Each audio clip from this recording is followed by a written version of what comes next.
Surface chemistry में आप लोगों का कोलाइडल स्टेट कंप्लीट हो गया था। इसमें एक छोटा सा टॉपिक और बचा हुआ है, एब्जॉर्प्शन और एडजॉर्प्शन, अवशोषण और अधिशोषण। ठीक है, तो पहले हम इन दोनों में एब्जॉर्प्शन की बात करते हैं, जो हमारा अवशोषण है।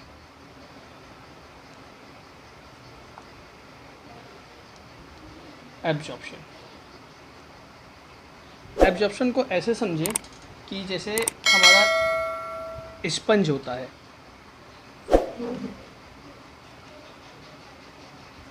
स्पंज सभी लोगों ने देखा होगा। स्पंज जब सूखा होता है तो देखा होगा उसके पार्टिकल्स एकदम पास होते हैं। ठीक है, उसको हम दबाएं तो वो दब जाता है और छोड़े तो वापस अपने शेप में आ जाता है। लेकिन अगर इसी स्पंज को उठा करके हम वाटर में डाल दें तो वो फैल जाएगा,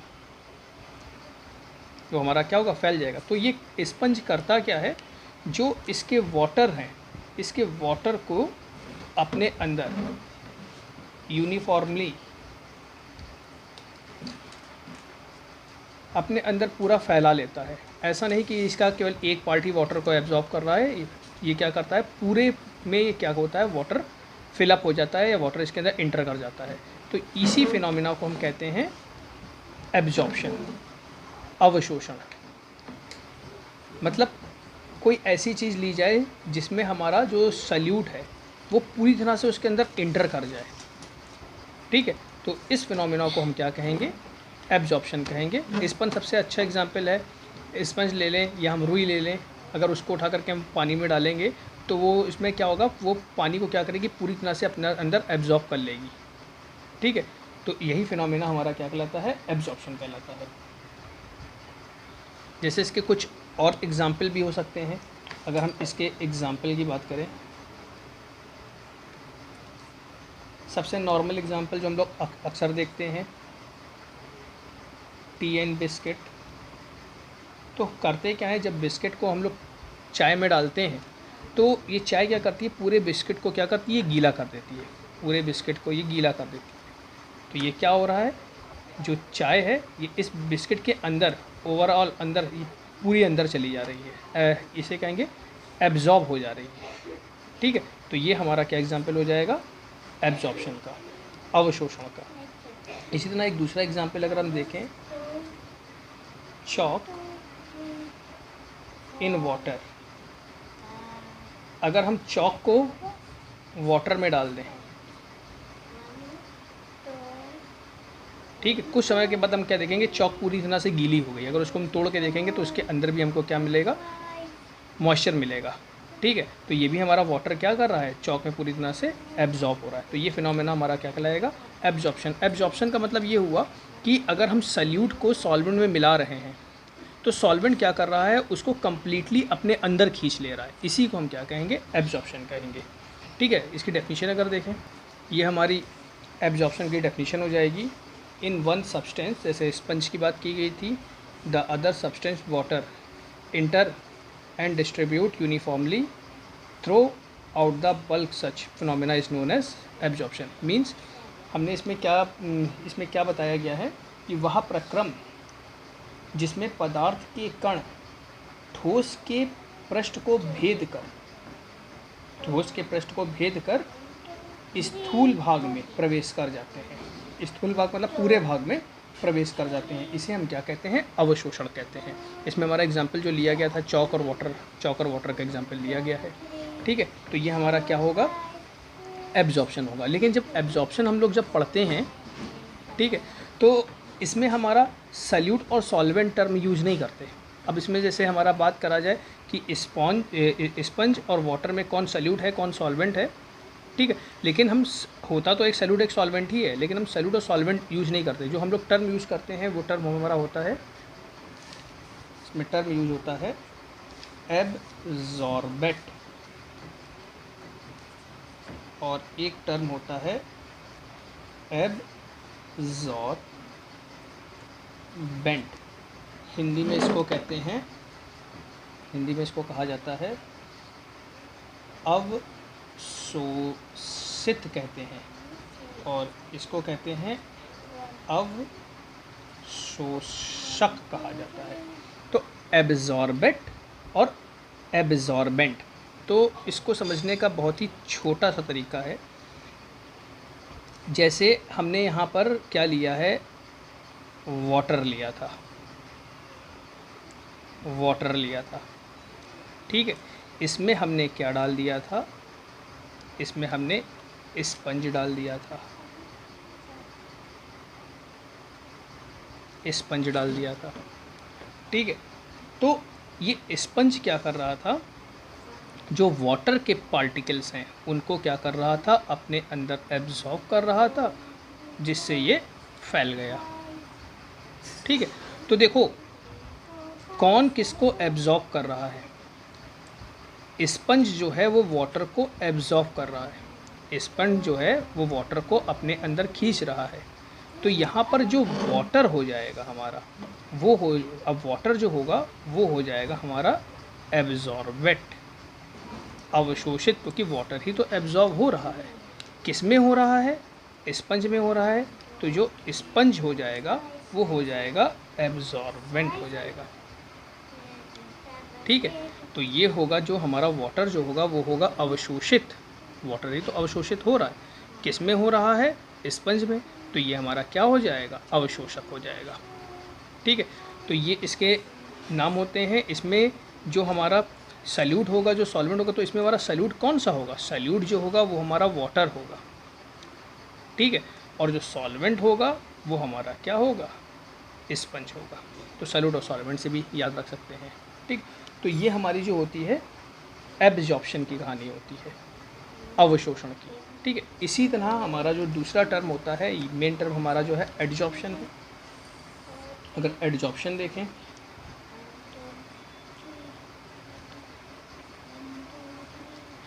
जो एडजॉर्प्शन होता है इसे हम कहते हैं अधिशोषण कहा जाता है। जो एडजॉर्प्शन होता है ये एक सरफेस फिनोमेना होता है। जितनी भी इसमें जब कहानी होती है वो सब इसके सरफेस पे होती है, ठीक है। इसको अगर हम एग्जाम्पल से समझें,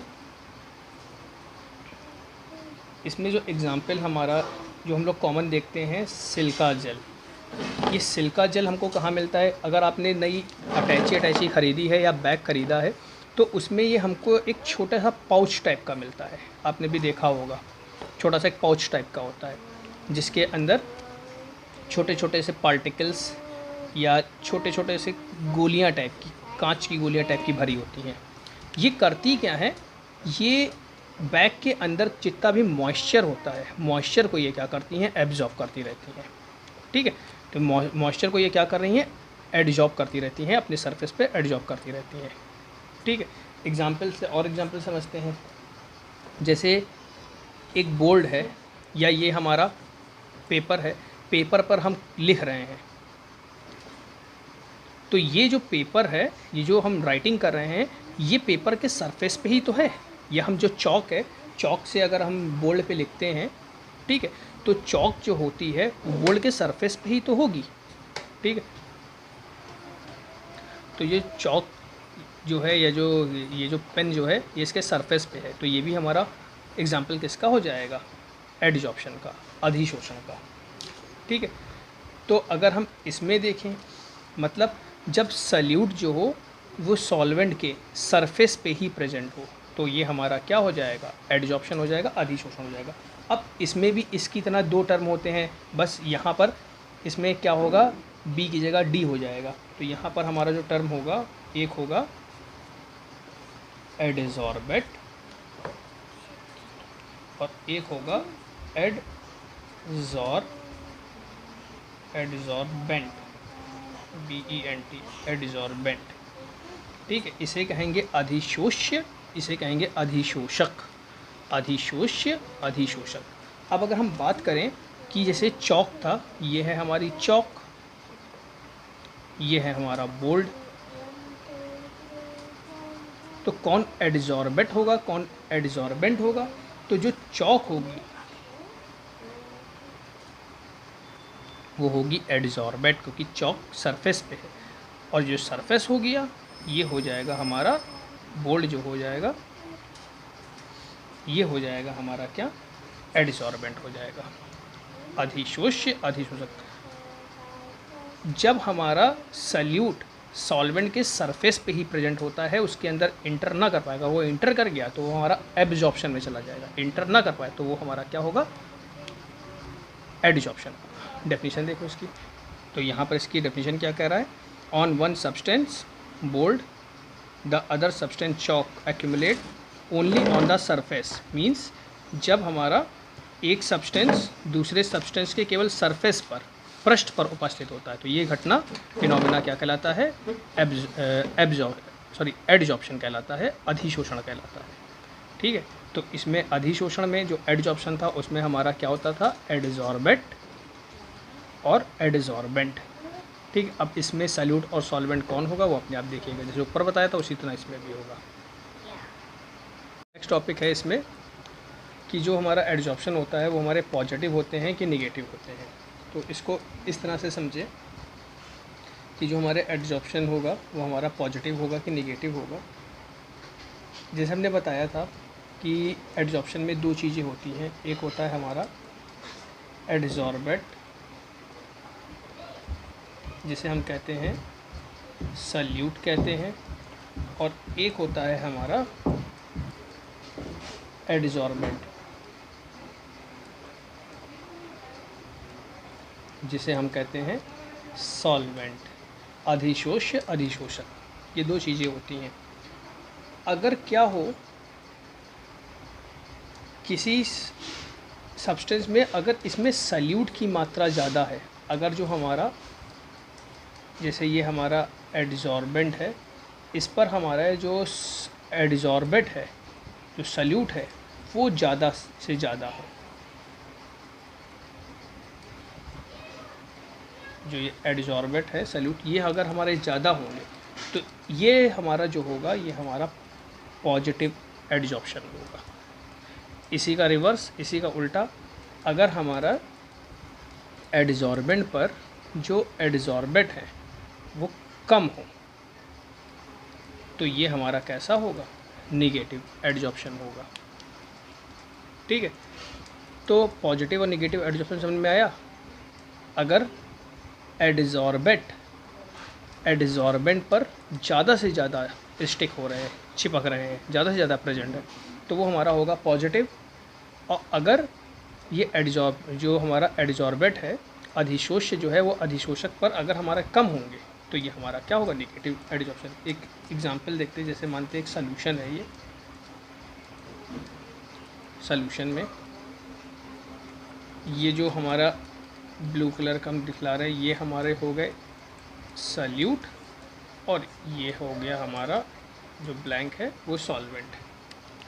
ठीक है, तो अगर हमने जैसे कोई सरफेस लिया है और इस सरफेस पर केवल हमको एडजॉर्बेट ही दिख रहे हैं, अधिशोष्य ही दिख रहा है, तो ये हमारा कैसा होगा, पॉजिटिव एडजॉर्प्शन, पॉजिटिव अधिशोषण होगा। लेकिन अगर इस सरफेस पे बहुत ही कम एडजॉर्बेट अधिशोष्य है, मतलब हमको ये सरफेस ईजिली दिख रही है, तो ये हमारा क्या हो जाएगा, निगेटिव एडजॉर्प्शन होगा। तो इस तरह से हम पहचान सकते हैं कि हमारा कौन सा पॉजिटिव एडजॉर्प्शन है, कौन सा निगेटिव एडजॉर्प्शन है। ठीक है, इसी में एक टॉपिक और आता है, आखिर इस एडजॉर्प्शन का कारण क्या होता है, अधिशोषण का कारण क्या होता है, रीजन ऑफ एडजॉर्प्शन, अधिशोषण का कारण क्या होता है। तो इसको भी एक एग्जाम्पल समझते हैं। जैसे माना कि ये एक कंटेनर है, ठीक है, ये कंटेनर है और इस कंटेनर के अंदर वाटर भरा हुआ है।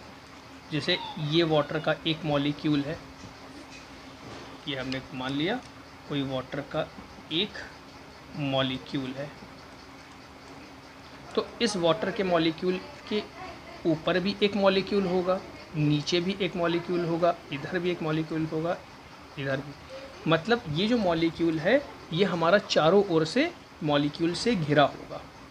तो जब ये चारों ओर से मॉलिक्यूल से घिरा होगा तो इसे घिरे होने का कारण जो होगा, balance force of attraction, balance force of attraction के कारण ये क्या है, चारों ओर से मॉलिक्यूल से घिरा हुआ है। तो बैलेंस फोर्स ऑफ अट्रैक्शन के कारण अब इसमें हमारा ये क्या होगा, ये मॉलिक्यूल हमारा एक स्टेबल होगा, ठीक है। बैलेंस फोर्स ऑफ अट्रैक्शन है, स्टेबल है, बैलेंस फोर्स ऑफ अट्रैक्शन, ठीक है। और दूसरा तीसरा इसमें लेस एनर्जी है, ठीक है।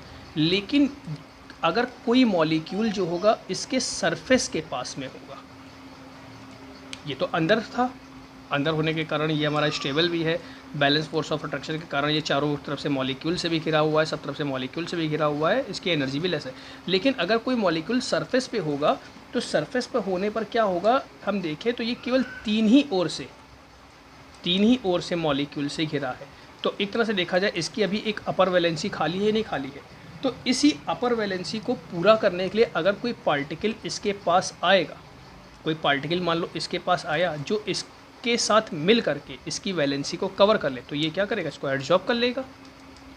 यहाँ पर जो सरफेस है, सरफेस टेंशन भी ज़्यादा है यहाँ पर, तो यहाँ पर तुम्हारा क्या है कि ये जो पार्टिकल है, ये पार्टिकल क्या करेगा, अपनी वैलेंसी कंप्लीट करने के लिए ये यहाँ पे अनस्टेबल भी है, बैलेंस फोर्स ऑफ अट्रैक्शन भी कंप्लीट नहीं है और इसकी एनर्जी भी ज़्यादा है, ठीक है। तो जब कोई पार्टिकल आया, ऐसा कोई पार्टिकल आया जो इसकी वैलेंसी इन तीनों पॉइंट्स को सुटेबल करे, तो ये क्या करेगा, ईजिली इसको एडजॉर्ब कर लेगा।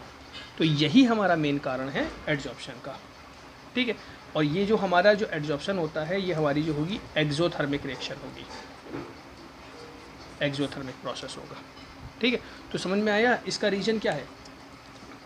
पॉजिटिव नेगेटिव कैसे निकालते थे, अगर ये सरफेस है, ठीक है, इस सरफेस पर हम केवल लिख दें, बहुत सारा इस पर लिखते हुए चले जाएं, ठीक है, जिससे आपको ये सरफेस ना दिखे, तो ये हमारा पॉजिटिव एडजॉर्प्शन हो जाएगा।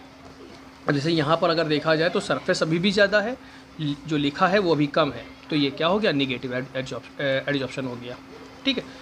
रीज़न क्या था, जो पार्टिकल अंदर है, जो पार्टिकल सब तरफ से घिरा हुआ है, वो हमारा क्या कर रहा है, स्टेबल है, इसके घिरा होने के कारण है बैलेंस फोर्स ऑफ अट्रैक्शन, ठीक है, एनर्जी भी लेस है। लेकिन जो पार्टिकल सरफेस पे होंगे वो इन तीनों पॉइंट को अप्लाई नहीं कर पाएंगे, उनमें ये तीनों पॉइंट नहीं लगेंगे। देखो ये तीन ही ओर से तो घिरा, अब इसकी अपर सरफेस खाली थी, ठीक है, एनर्जी भी ज़्यादा है, तो ये क्या करेगा, जब भी कोई पार्टिकल ऐसा आएगा जो इसको क्या कर सके, इसकी ये तीनों कंडीशन को पूरी कर सके, तो ये क्या करेगा, उसको एब्जॉर्ब कर लेगा। यही हमारा क्या है, रीजन ऑफ एडजॉर्प्शन है, ठीक है। ये हमारा एक्सोथर्मिक प्रोसेस होगा, ऊष्माक्षेपी विधि होगी हमारी।